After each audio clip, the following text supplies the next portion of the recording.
अस्सलाम वालेकुम नाज़रीन, मैं हूं रिजवान गिलज़ई। मेरे साथ मौजूद हैं वसीम मलिक और फैसल अब्बास खर। हम अडयाला रोड के ऊपर मौजूद हैं। अडयाला जेल के बाहर आज वज़ीर आला खैबर पख्तूनख्वा सुहेल आफरीदी इमरान खान से मुलाकात के लिए उन्होंने कोशिश की थी। 7वीं दफ़ा वो आए थे, उनको मुलाकात की इजाज़त नहीं दी गई और फिर वो वापस चले गए। इम्कान ये था कि जैसे अलीमा खान ने मंगल के रोज़ यहाँ पर धरना दिया था, तो शायद सुहेल आफरीदी भी जो है वो थोड़ा आगे तक जाएंगे या मज़ीद रुकेंगे, लेकिन उन्होंने निकल कर बाहर आए और उन्होंने पुलिस के जो SHO थे वहाँ पे, आज में से जो SHO एजाज हैं उनको वो ड्यूटी पर नहीं थे। बताया गया कि शायद उनकी कोई घर में कोई बीमारी है, लेकिन उनके हवाले से जो अगले रोज़ शायद खट्टक और मीना खान आफरीदी ने प्रेस कॉन्फ्रेंस की थी और ख़ास तौर पर उनका नाम लिया था, तो आज उनको नहीं देखा गया यहाँ अडयाला जेल के बाहर और उनकी जगह दूसरे SHO थे जिन्होंने सुहेल आफरीदी को रोका और सुहेल आफरीदी ने उनसे मुखातिब हुए कि आप मुझे नहीं रोक सकते, मेरे पास हाई कोर्ट के ऑर्डर्स हैं और हाई कोर्ट के ऑर्डर्स के हवाले से फैसल अब्बास खर से पूछेंगे।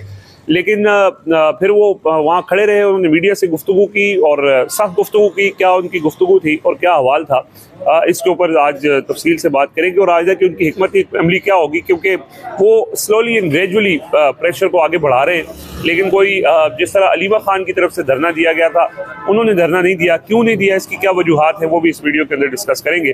तो वसीम मलिक साहब, एक और दिन गुजर गया, 7वीं मरतबा उन्होंने कोशिश की और इस बार उन्होंने TV एंकर्स को मुखातिब करते हुए ये कहा कि अब आप फैसला कर लें कि मैं यहाँ पे आ रहा हूँ, मेरे पास हाई कोर्ट के ऑर्डर्स हैं, उसके बावजूद मेरी मुलाकात नहीं करवाई, मैंने तमाम आइनी कानूनी रास्ते इख्तियार किए हैं, अब आप मुझे बताएं कि मैं क्या करूँ। तो ये मशवरा उन्होंने एंकर्स से क्यों मांगा है?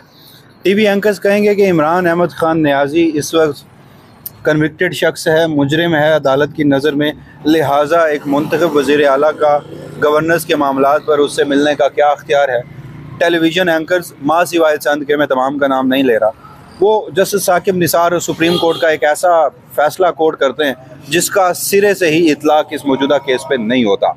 वो ये सवाल कतन नहीं करते कि नवाज शरीफ साहब जब तक उनके एयरपोर्ट पर अदालती मशीनें नहीं पहुँची थी और उनको इक्विटल नहीं मिला था, तो पूरी कैबिनेट PDM के पहले दौर में लंदन जाती थी मुशावरत करने, तो उस पर वो सवालात नहीं उठाते।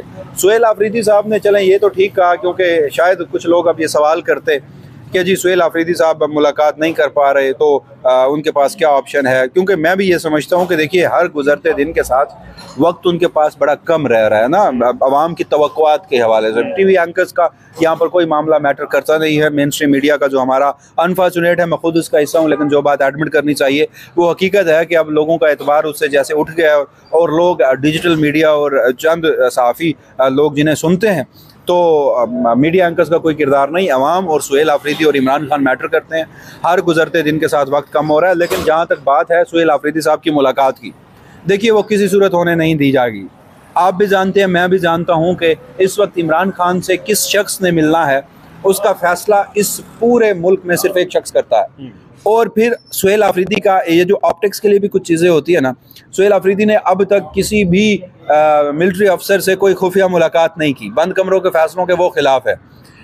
अमन जो कि पख्तूनख्वा का सबसे बुनियादी मसला है, इस पर भी वो सिक्योरिटी फोर्सेस से बैठने से पहले उन्होंने अपनी आवाम के साथ बैठना पसंद किया। उन्होंने अपने मुंतखब नुमाइंदों को, पूरे पख्तूनख्वा के तमाम स्टेक होल्डर्स को असम्बली हाल में एक जिरगे के तौर पर इकट्ठा किया और तमाम फैसलों की तौसीक करवाई।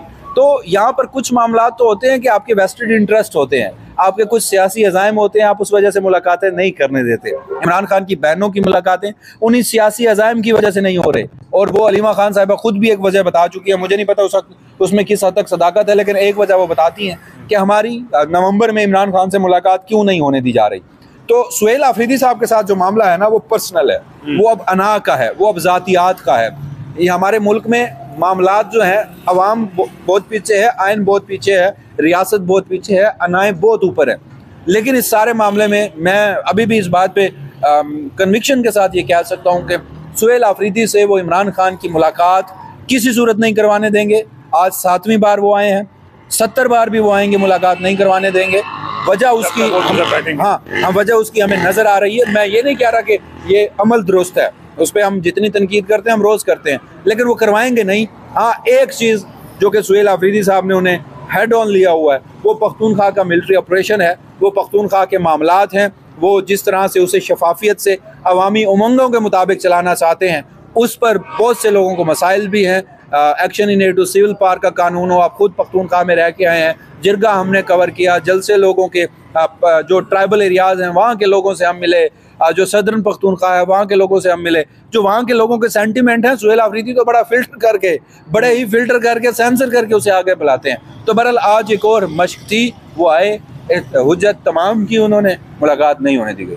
सही है। और आज उन्होंने थोड़ा सा यानी माजी के मुकाबले में मुख्तलिफ ये किया कि वो बाहर खड़े रहे।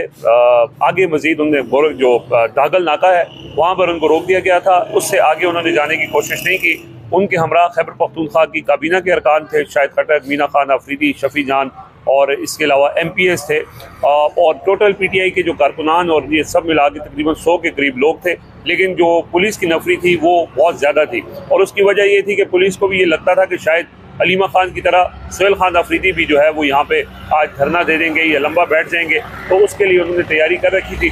लेकिन तकरीबन 4:25 पे सुहेल अफरीदी जो है वो उन्होंने यहाँ से वापस जाने का फैसला किया। वो खैबर पख्तूनख्वा हाउस पहुँच चुके हैं। जो ये हम बात करते हैं कि वो क्या कर रहे हैं या इस हवाले से उनकी क्या हिकमत अमली है, तो उस पर वो ग्रेजुअली आगे बढ़ते हुए कल उन्होंने जो वेलिया में जलसे से खिताब किया था उसके अंदर उन्होंने ये कहा था कि अब लगता है कि कुछ बड़ा होने वाला है। ये उन्होंने एक इशारा किया था, और ये इशारा उनका इसी तरफ है जो वो मुसलसल बात कर रहे हैं कि उन्होंने तमाम आईनी कानूनी रास्ते इख्तियार कर लिए हैं। जब उनको नहीं मुलाकात करने की इजाज़त दी जाएगी, और साथ ही साथ जो इमरान खान की बहनों के साथ जो हुआ है, जो सलूक अगले रोज़ हुआ है, उस पर वो उन्होंने कल भी शदीद गम और गुस्से का इजहार किया, आज भी किया, और अब वो ये समझते हैं कि अगर यही सलूक जारी रहा तो फिर हमारे पास एहतजाज के अलावा ऑप्शन कोई नहीं रहेगा। जिसके हवाले से लोगों की उम्मीदें हैं कि सुहेल अफरीदी जो है वो आए हैं, अली अमीन गंडापुर को हटा के लाया गया है, तो शायद अब वो अवामी कुव्वत का मुजाहरा करेंगे। लेकिन उससे पहले वो अब आहिस्ता आहिस्ता उस प्रेशर को ज़ुबानी जो उनकी तकरीरें हैं उसके ज़रिए वो बढ़ा रहे हैं। अमली तौर पर जैसे वसीम मलिक ने कहा कि वो फाक के साथ किसी किस्म का भी तावन नहीं कर रहे, कोई बैक डोर फ्रंट डोर मुलाकातें भी नहीं कर रहे। तो अपना फैसल अब्बास खर साहब वो आईनी और कानूनी रास्ते इख्तियार करने की कोशिशें कर रहे हैं। 27वीं पहले तो 26वीं तरमीम के बाद अदलिया का वैसे ही किरदार ख़त्म हो चुका था। 27वीं के बाद तो बिल्कुल जो उम्मीद है, कोई रमक बाकी थी कि शायद कोई जैसे पहले ये था कि इमरान खान की अलकादिर केस में ज़मानत नहीं लग रही, फिर ये था कि अब लगा देते हैं, फिर लगा के उसको डिले कर देते थे। लेकिन अब लगता है कि ये बिल्कुल नहीं लगेगी। और ये जो अदालती फैसलों का वो हवाला देते हैं कि जी मेरे पास अदालती फैसले हैं, तो SHO भी आगे से मुस्कुरा देता है, आपने खुद भी देखा उसमें। बिल्कुल आप ठीक कह रहे हैं। वैसे तो आज दो बड़ी हैरान कुन खबरें सामने आई हैं। एक तो ये कि सुहेल अफरीदी साहब ने जो यहाँ पर इंकशाफ किया है कि उनका पासपोर्ट जो है वो ब्लॉक कर दिया गया है। तो आप एक विफाक का रवैया देखें, एक 4.5 करोड़ सूबे के वज़ीर आला के साथ कि उन्होंने सुहेल अफरीदी का जो पासपोर्ट है उसे ब्लॉक कर रखा है। पहली चीज़ तो ये सामने आई है। दूसरी चीज़ ये भी सामने आई है कि सुहेल अफरीदी ने कैटेगोरिकली ये कहा है कि इमरान खान साहब की बहनों के साथ जो यहाँ पर शर्मनाक रवैया इख्तियार किया गया है, उन्होंने कहा है कि हम इसका बदला लेंगे, और उन्होंने बड़े गम और गुस्से का इजहार किया है। जहाँ तक बात है अदालती फ़ैसलों की, तो मेरे ख्याल में इस्लामाबाद हाई कोर्ट के चीफ जस्टिस सरफराज जोगर साहब का जो ऑर्डर है, उस ऑर्डर पर तो आपने बिल्कुल दुरुस्त कहा कि एक पुलिस वाला भी मुस्कुरा देता है कि अगर आपके पास ऑर्डर है तो क्या हुआ। यानी कि 7वीं मरतबा सुहेल अफरीदी यहाँ पर आ रहे हैं। अब एक ऑर्डर आता है 24 मार्च को, जिसमें हाई कोर्ट के 3 जजेस कहते हैं कि भाई एक मैकेनिज़्म तय कर देते हैं कि मंगल के रोज़ और जुमेरात के रोज़ 2 दिन मुलाकातों के हैं, और 2 दिन में जो 5 नाम दिए जाएंगे उनकी मुलाकात होगी। जब 24 मार्च से अक्टूबर तक कोई मुलाकात नहीं होती अकॉर्डिंग टू दी ऑर्डर्स, और जो लिस्ट के अंदर नाम दिया जाता है मैकेनिज़्म के तहत मुलाकात नहीं होती, तो फिर तौहीन अदालत की दरखास्तें दायर होती हैं। और हैरान कुन तौर पर वो चलें बता देते हैं कि जस्टिस सरफराज जोगर साहब जब आए हाई कोर्ट के अंदर, तो उन्होंने रिपोर्टर्स को बुलवाया और वहाँ पर रिपोर्टर्स के साथ एक मुलाकात की। मुलाकात के अंदर यहाँ पर एक सवाल किया गया हमारी तरफ से कि सर जजेस के ऑर्डर्स नहीं माने जाते, और जजेस फिर ख़त जजेस को लिखना पड़ता है, उसमें एग्जीक्यूटिव जो है मुदाखलत करती है, फिर जजेस लिखते हैं। उन्होंने कहा कि जजेस के पास इतनी पावर है कि जजेस को ठोक देना चाहिए। ये सरफराज जोगर साहब ने कहा था कि जजेस के पास इतनी पावर है कि जजेस ठोक सकते हैं। तो मेरे ख्याल में हाई कोर्ट 3 मरतबा ऑर्डर कर चुकी है, और जनाब के फैसले की 3 मरतबा तौहीन हो रही है, लेकिन जनाब ठोक नहीं रहे, उसके ऊपर खामोश बैठे हैं। उन्होंने किसका नाम लिया था कि जजेस ठोक सकते हैं? ठोक तो वो रहे हैं। इंसानी हकूक को ठोक चुके हैं, ठोक रहे हैं, अदलिया की आज़ादी को ठोक चुके हैं, अवाम पाकिस्तान को ठोक चुके हैं। तो वो तो वही कर रहे हैं जो सरफराज डोगर साहब को ठोकना आता है, और वो जिनके नुमाइंदे हैं उन्हें भी सिर्फ ठोकना ही आता है। नहीं, उन्होंने कहा था कि जो एग्जेक्टिव मेंशन करती है ना, तो एग्जेक्टिव को ठोक दें, लेकिन सरफराज डोगर साहब किसी और तर्ज के अंदर अवाम पाकिस्तान को उल्टा ठोक रहे हैं। हालांकि ठोकना वहां पर चाहिए था जहां पर ठोकना बनता था। तो बहरहाल उन्होंने कहा था कि जी हम ऐसा करें जजेस, लेकिन खामोश हैं। अब जो 23 अक्टूबर को मामला हुआ, जब सोहेल अफरीदी साहब हाई कोर्ट के अंदर आए थे और बाकायदा तौर पर वहाँ पर हेयरिंग भी हुई थी, तो उस दिन कमरे अदालत के अंदर जो ये अंजुम गफूर साहब हैं, सुपरिटेंडेंट अडयाला जेल है, रोस्टम पर खड़े होकर सरफराज डोगर साहब ने उनको कहा कि आप इधर ही 5 नाम लिख के मेरे सामने दें। सलमान अकरम राजा साहब ने 5 नाम लिखे और उनको दे दिए। उन्होंने कहा सर ये 5 नाम है। उन्होंने कहा अभी जाएं और इनकी मुलाकात करवाएं।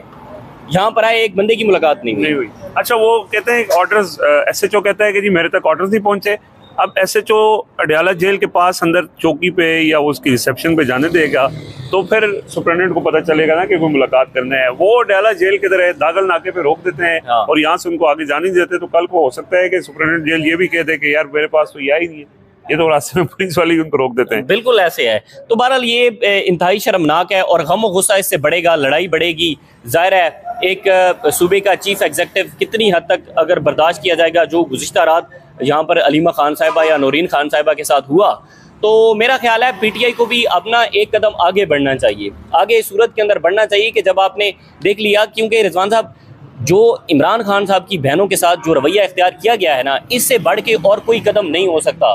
मौजूदा सिस्टम जो करे, ठीक है, डॉक्टर यास्मीन राशिद साहिबा हैं, सनम जावेद साहब हैं, दीगर लोग अभी भी खवातीन जेल के अंदर हैं, लेकिन इमरान खान की बहनों के साथ जो रवैया इख्तियार किया गया है, तो बिल्कुल उसके बाद कोई ऐसा कदम नहीं हो सकता कि PTI रुकी रहे, कोई कानूनी रास्ते इस्तेमाल करे। अब वो TV चैनल का आपने वसीम मलिक के साथ जिक्र किया, TV चैनल तो इमरान खान का नाम ही नहीं लेते, वो तो कहते हैं बानी PTI, ठीक है।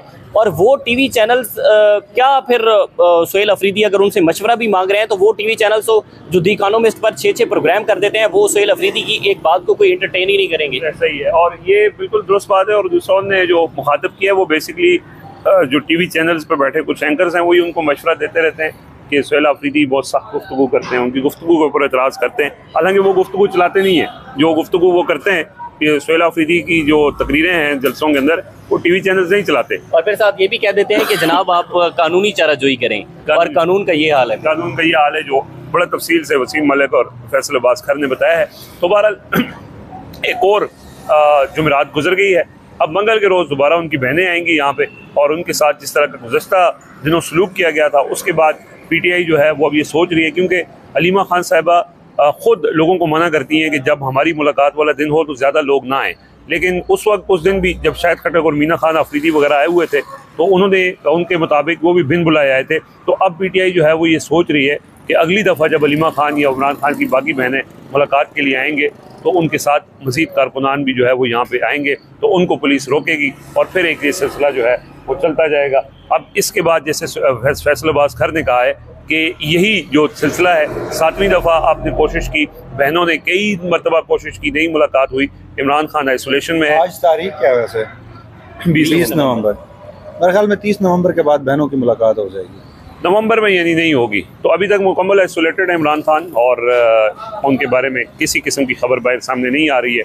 तो बहरहाल ये हम अडयाला जेल के बाहर आज आए थे और हमने कहा कि यहाँ से आपको अपडेट करें। मज़ीद जो अपडेट्स हैं, बहुत इंपॉर्टेंट चीज़ है, आज तो IMF ने जो रिपोर्ट जारी की है उसने तो इस मौजूदा जो रजीम है इसके ख़िलाफ़ एक पूरी चार्जशीट है वो, तो तफसीली उसके ऊपर भी वीडियो करेंगे, अगली वीडियो में बात करेंगे। फ़िलहाल हमें इजाज़त दीजिए, अल्लाह हाफ़िज़।